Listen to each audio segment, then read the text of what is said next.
In-depth journalism in the Memphis community, the Daily Memphian is of Memphis, not just in Memphis, and seeks to tell the stories of this city. TheDailyMemphian.com.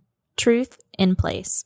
Production funding for Behind the Headlines is made possible in part by the WKNO Production Fund, the WKNO Endowment Fund, and by viewers like you. Thank you. Interim Superintendent Roderick Richmond tonight on Behind the Headlines.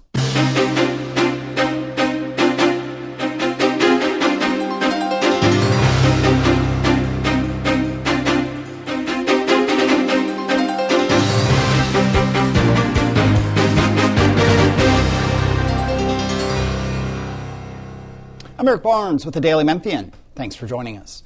I am joined tonight by Roderick Richmond. He's the interim superintendent for Memphis-Shelby County Schools. Thanks for being here. Thank you. Thank you all for the invitation. Absolutely. Along with Laura Testino, reporter with the Daily Memphian. I think we're going into our, I can't believe it, but it's been a little over 15 years, and many of the shows, probably one of the highest percentage of topics we've talked about is the schools, the merger, the demerger. As part of that, I'll say I was doing the math, and Laura had to help me. I think we've had 6 or 7 superintendents and interim superintendents on the show over that 15-year period, which shows this is not a job that in general, statistically, people stay in for very long. Your predecessor, obviously, just 9 months, and other, it's been a rough 5-6 years.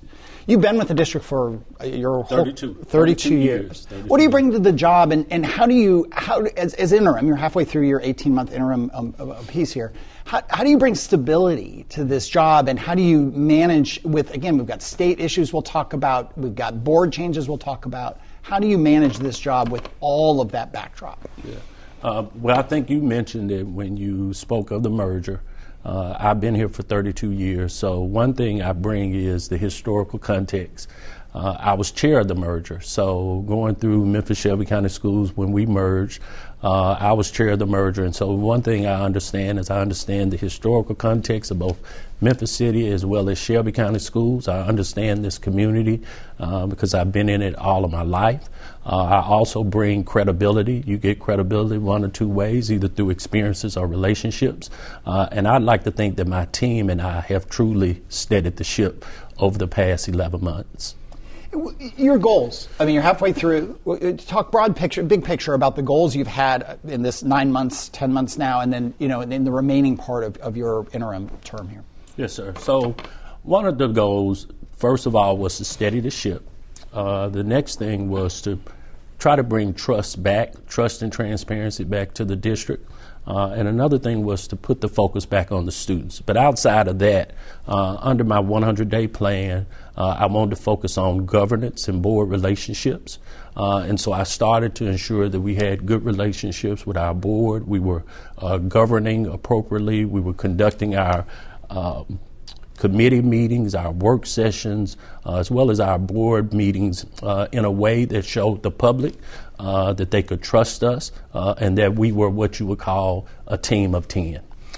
We also focused on academics, and so academics, we focused on what we would call our 5 A's, academics, attendance, attitude, athletics, and arts, because again, we wanted the focus to be on our students. We also focused on staff relations and capacity.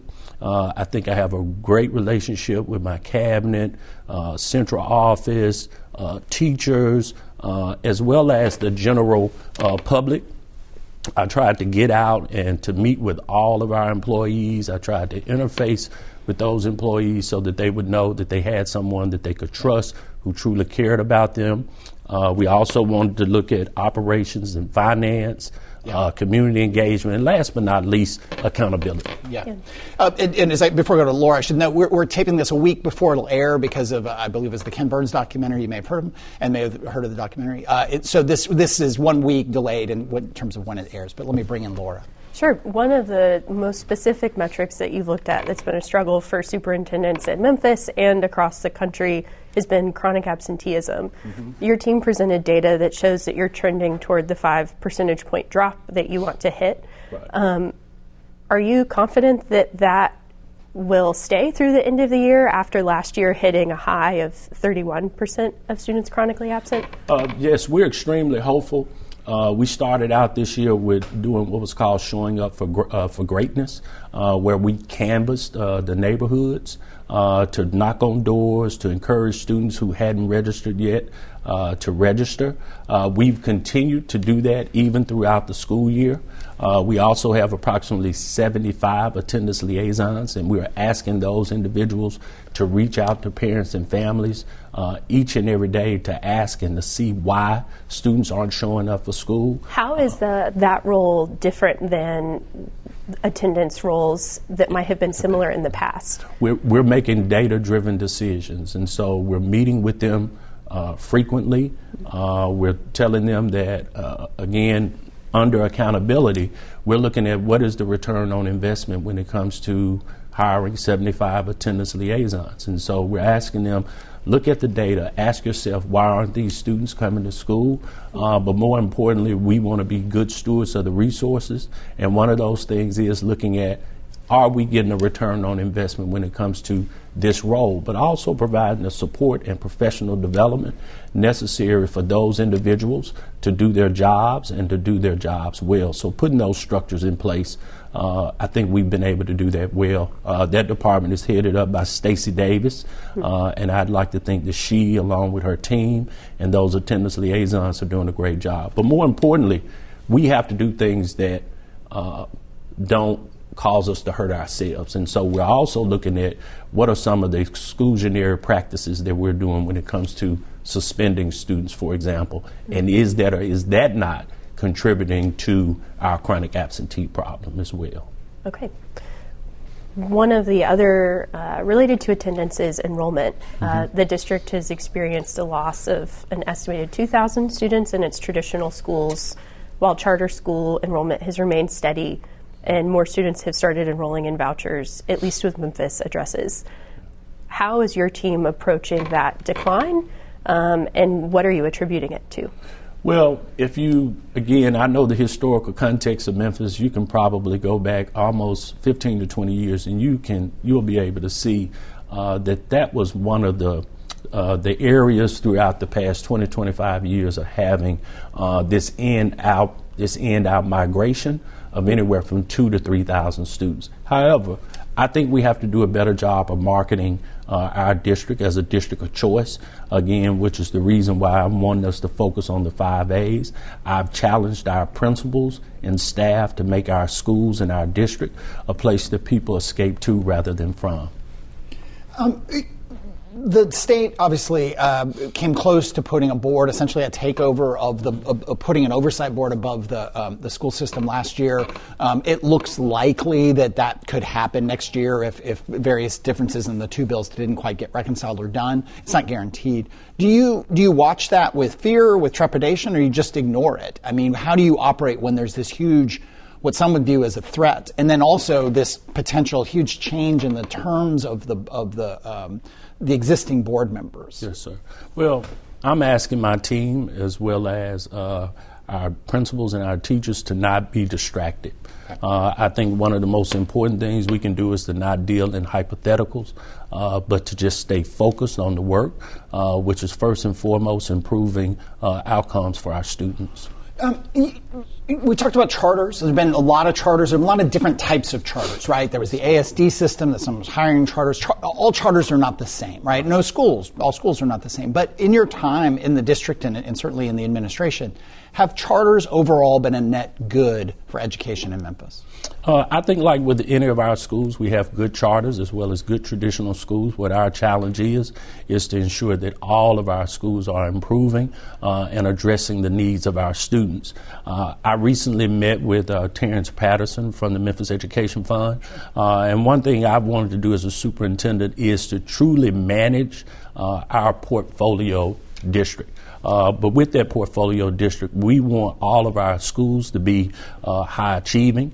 He and I had that discussion as we start talking about right sizing this entire district of choice. One more before I go to Laura that's on that theme. One thing that you'll hear parents and teachers and administrators, we've had lots of charter folks on, is they feel closer to their families, to the students, to the parents. They have these more like small town-esque sort of connections versus the big district. You've talked about breaking, and another thing that's related to that is, during the merger and demerger, sometimes people forget the suburban schools was one school district, and now it's 6. They do a lot together, but they have all said, I think either at this show or elsewhere, that they feel like they actually are better now because they are smaller. Germantown is a smaller district, Collierville is a smaller district, et cetera, and they are closer to their parents, closer to their students, closer to the people who pay the bills. You've talked about, dividing Memphis-Shelby County Schools into 4 districts. We had a very quick conversation with Brent Taylor and Mark White 2 months ago, I can't remember, where they kind of half jokingly but half seriously talked about, do you need to break up Memphis-Shelby County Schools? Not simply to make it closer to the parents, closer to the neighborhoods, closer to the people and constituents. Talk about all that. That's a lot I threw at you, but that whole notion of getting closer to the parents and students and the sheer size of the school system, the challenges that creates. Yeah, when we went through the merger, we had what was called multiple achievement paths to autonomy. And during the merger, we had 5 geographical regions, pretty much with the old Shelby County Schools being our 5th region, which was the East region. Under Memphis City Schools, we had a Northwest, Southwest, Southeast, Northeast. What we have done this year is we returned to regionalization. So that's the other thing that I'm excited about and proud that under my administration we've been able to do is to return back to regionalization. And what that allows for is equity and access. That allows us to tailor supports to varying communities, because we know across our portfolio there's different needs for those varying communities, and our communities are vastly different. When we look about, if we drew a line down the middle and we looked at the east side of our county, when it comes to socioeconomics, it's not as challenging in the east as it is on the west side of our county. When we look at houselessness, most of our houseless parents are in the northwest and southwest. When we look at building utilization, most of our buildings on the east side are at utilization rates, where the ones that are on the west side, which used to be the old center core of the city, are our buildings that are underutilized, but also have what you would call high facility condition indexes. Let's talk a little bit more about the buildings. As first kind of preview of a long-term plan, your administration has proposed closing 5 schools to Memphis-Shelby County Schools students. I'd like to focus this question on the 2 schools that are closed in Fraser, because those are the ones that will result in changing the attendance zones of families. One of the things that you've said you've wanted to do is improve feeder patterns so that families, based off of their neighborhood, can have more access to better programming in their own neighborhood school rather than having to make the choice to go somewhere else. How are you thinking about what those 2 closure proposals in Fraser may indicate about what's coming in a later plan for attendance rezoning, for new programming, or for choice of other schools that may be in that area? Great question. So the closures in Fraser, or I would just like to say the proposals for right sizing and repurposing those schools. First of all, we know under legislation we have to give Lucy to Millington. Okay, so in taking that into consideration, what we want to do is to go ahead now and start to right size so we can do it one time and not have to be making several changes. Again, we want to stabilize the district. We and also, just so for people who are watching that don't know the legislation you're talking about, that's the 3Gs or what was known as the 3Gs legislation that schools and municipal zip codes have to go back to that municipality. Have to go back to that municipality. And so Lucy sits in the Millington municipality. And so that's a K-8 school. And so we're looking at those students possibly being reassigned to Woodstock. In terms of Georgian Hills Elementary and Fraser Corning, both of those schools have what you call high FCIs, okay? And so high FCIs, and for example, it may cost us $3 million for an HVAC system. When we go and appraise that building, it may be only worth $1.2 million. So we're also looking at, as we do capital improvement and deferred maintenance in some of these schools, is it intelligent? Is it smart for us to invest in a school that we know long term is going to cost us more money than investing in it. Also, with the new bill, with the Frazier new bill, we're also trying to, again, right-size that community so that we can shore up those feeder patterns and we can provide quality, highly effective teachers to start to prepare those students who will eventually feed into that new Frazier. So it's part of helping to right-size, but also to shore up the footprint in that what you would call Frazier corridor.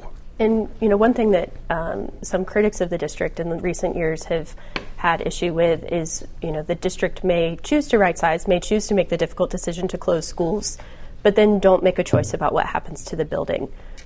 What will be different about the way that your administration interacts with vacant properties? Yeah, that's a great question. Again, one of the reasons I met with Memphis Education Fund was for us to start to have the conversation around, traditionally when we've repurposed the school, in some instances we've allowed charters to backfill.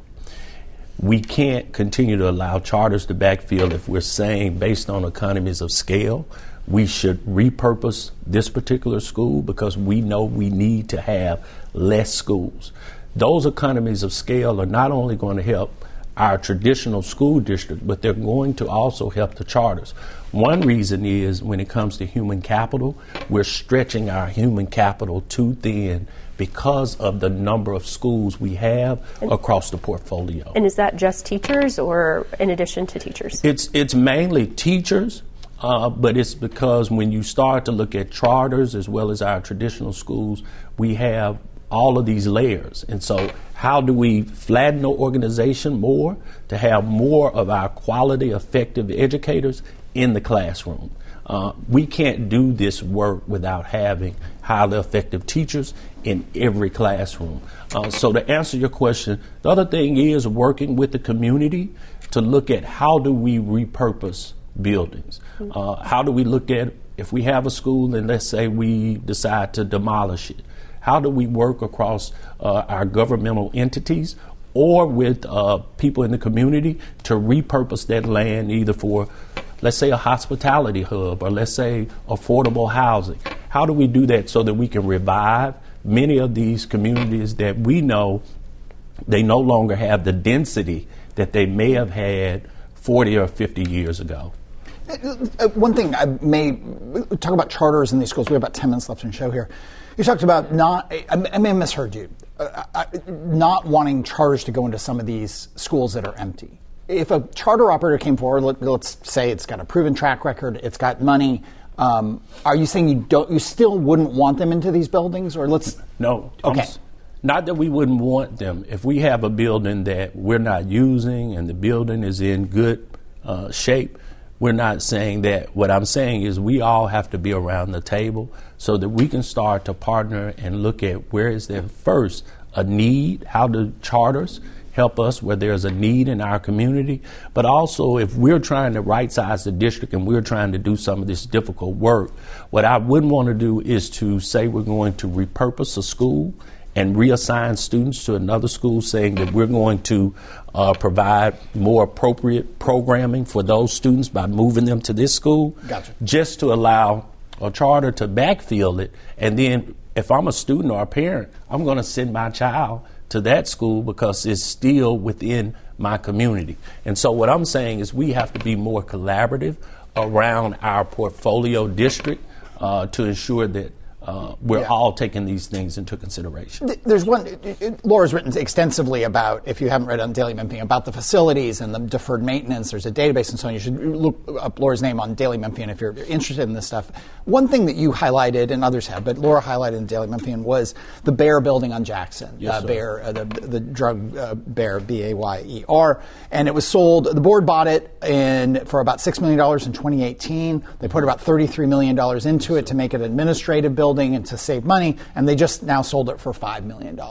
Obviously, the math on that is not what anyone wants, right? And I'm sure taxpayers are saying, wait, let me just do that. All that money was wasted. Right. How do you avoid going forward as all these buildings are being assessed and or sold or repurposed or laying dormant? How do you avoid that kind of financial, mismanagement by the district? Yes, sir. Well, we had to make a really tough decision about what the impact would be long term.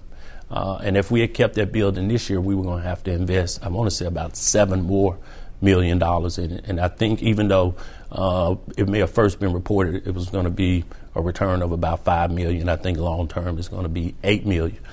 But we had to make the tough decision to sell it because long term we were going to have to invest approximately $150 million in that building. But okay, that's good to know. I'm glad I didn't totally interrupt you, but I'm going to interrupt you and say, before I go back to Laura, but do you look back, you were not superintendent then, but you're in the administration. How that's a terrible, objectively speaking, a terrible use of money to have spent that much money and then not put it to use and lose money on the sale. Like, how do you avoid those kinds of decisions going forward? Being more thoughtful. I think the intentions were good, but I'll admit to you it wasn't a wise decision. The intentions were to move all of our central office staff into that building so that we could then not have to have as many satellite buildings for administration.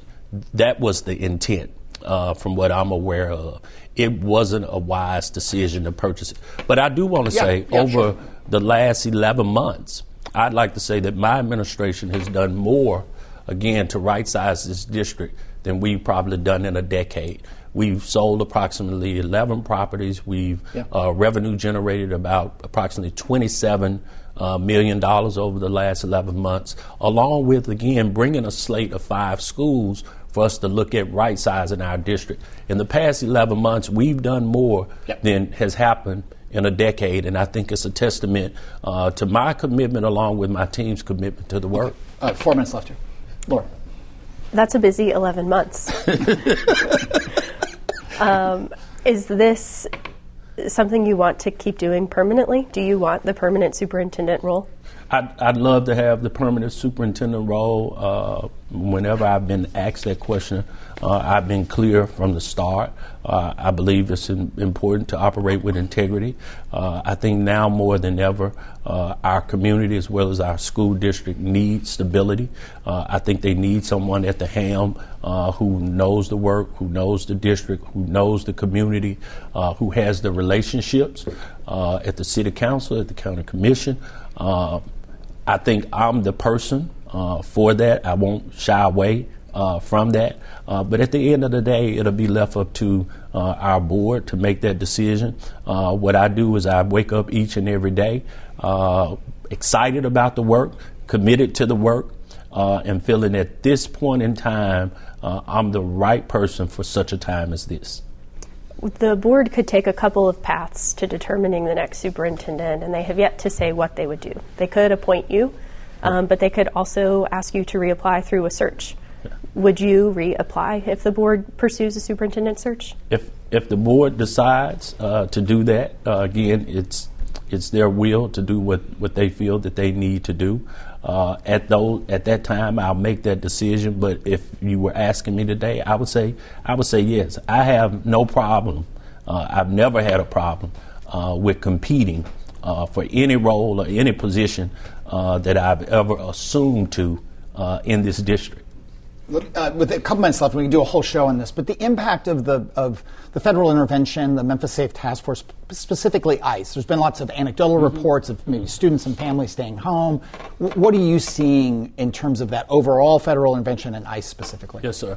At this time, we haven't seen any ICE agents on our properties, and so with there not being any ICE agents on our property, we've just continued to tell our principals to give them guidance around if for whatever reason ICE agents show up at schools, please refer to this guidance.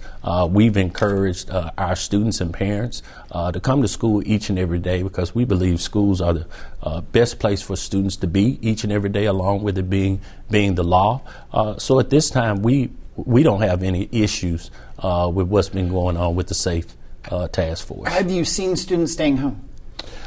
We don't have any data that rises to the level of saying that there's an issue district-wide. What was the change to the bus services that was partly it was asked for by families? Yeah, Can you walk through that briefly? Yes, our board wrote a resolution asking us to go back and to return in 30 days and to provide to them what the cost association would be if we wanted to reduce our PRZ zones, which are our parental responsibility zones. Gotcha. For elementary schools, it's up to 1.5 miles. So if a student lives beyond 1.5 miles, we provide transportation. In secondary schools, if they live 2 miles. And so we reduced it by 0.5 mile to look at the cost that would be associated. Last one, do you have any thoughts on the county mayor race? No thoughts. No thoughts at all? No thoughts? Well, no. One thing about the race is I pretty much know all of the individuals who are in the race, whoever wins. Your former boss, Marie Fagans, has said she's looking to run for county mayor. Do you have thoughts on that? I don't have any thoughts. We live in a democracy. Well, we live in a republic. And so, hey, people are open to do whatever they wish to do. There have been, in the 15-year history of Behind the Headlines, 15 years plus, we've had, I think, 7 superintendents. That's not a great, necessarily, consistency. There have been quite a few just in the last 5 years or so. You've been in the district your whole career. Yes, sir. Been in the administration.